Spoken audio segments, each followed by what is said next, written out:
Accountability, published by Joyce Kavanagh, 16th March 2020. I was blown away when I heard the announcement of Harvey Weinstein's sentence. It felt like a personal win to me, and I found myself checking the news to be sure I wasn't mistaken and that he had indeed received a 23-year prison sentence. Even now, all I have to say is wow. The women involved in the case may never know how many lives they've saved, as their bravery has made an enormous impact across the globe. This is a victory for all victims of abuse everywhere. To see someone previously referred to as the giant of the movie industry being held to account for his actions is evidence of real change that will inspire more victims to speak out while putting all predators on notice, with particular emphasis on the rich, famous and powerful ones. It was remarkable that Judge James Burke gave no credence to pleas from Weinstein's legal representations when asked to consider his personal charitable giving, advanced age, medical issues, and the lack of his criminal history. This judge demonstrated the wisdom of his position to realise that none of those attributes curtailed his sexual misconduct, so why should they factor at all when considering his sentence? Wouldn't it be great if all judges worldwide got this message? Watching this case unfold reminded me of being in court prosecuting our father for sexual abuse in us as children. We were told repeatedly that our father's age and health and standing in the community are very likely to result in a non-custodial sentence. Thank God it didn't work out that way, as he received a 7-year sentence. We continue to be horrified by the number of cases in the Irish courts where these personal attributes that have absolutely nothing to do with the crime are not only considered, but in some cases they are the deciding factors when it comes to sentences of sexual predators. It's shameful. My only hope is that this case will act as a turning point for how things should be done. It was fascinating to hear that not only did Weinstein speak in court, but he did so despite the advice of his very experienced and expensive legal team. He practically blamed his legal team for his silence throughout the case, while continuing to ignore their repeated attempts to hush him as he spoke for about 20 minutes in court. Weinstein, with no sense of understanding of the lasting harm he has done, expressed his remorse for the situation he found himself in. I wouldn't like to be considered or to be referred to as a situation if I was one of his victims. He displayed his complete ignorance about consent and lamented about how the allegations had impacted his personal life. He was outspoken about the confusion he felt, not only for himself, but for all men, as he felt he did not understand why this was happening. He expressed his fear at the lack of due process for men, and stated he was really worried about his country. He continued to speak about his total confusion, about how he has ended up where he was, as he felt he had consensual relationships with these women. He felt lots of other men would also be confused if they were to be accused of sexual abuse.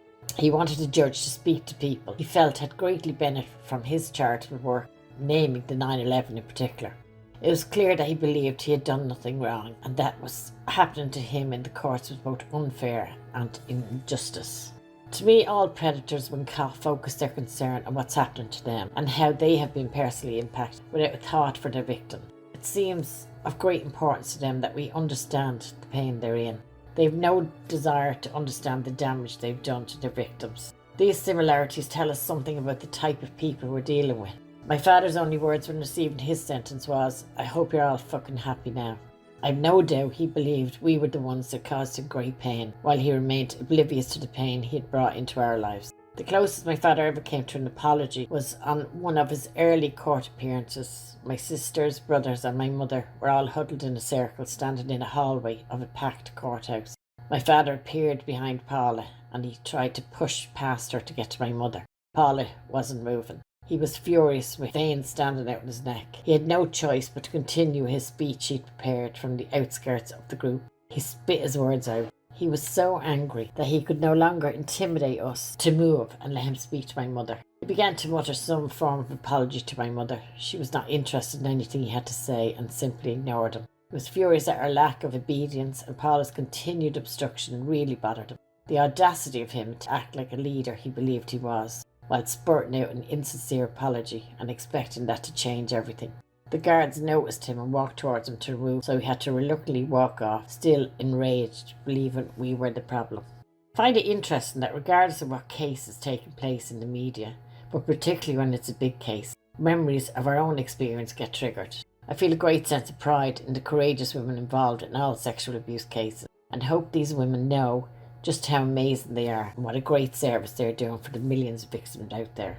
Recently I watched an American TV series called The Morning Show. It was produced and starred Jennifer Aniston and Reese Witherspoon. This show, although fictional, provided some insight into the world of the rich and powerful men like Harvey Weinstein. The programme is based on a news and talk morning television show that's thrown into chaos. Jennifer's on-air partner of 15 years, called Mitch Kessler, played by Steve Carell. He's fired for allegations of sexual misconduct. Mitch is loved by the audience and appears to be admired by all the production team. He presents as charming, funny and charismatic. However, as the plot unravels, it becomes clear that Mitch has used his position and influence to make or break careers of ambitious females within his industry, not unlike the Weinstein case. What's very interesting throughout the series is seeing the struggle all the characters within the show had with understanding Mitch's behaviour, how they played a role in maintaining his belief that he was entitled to do what he was doing and that there was nothing wrong with it.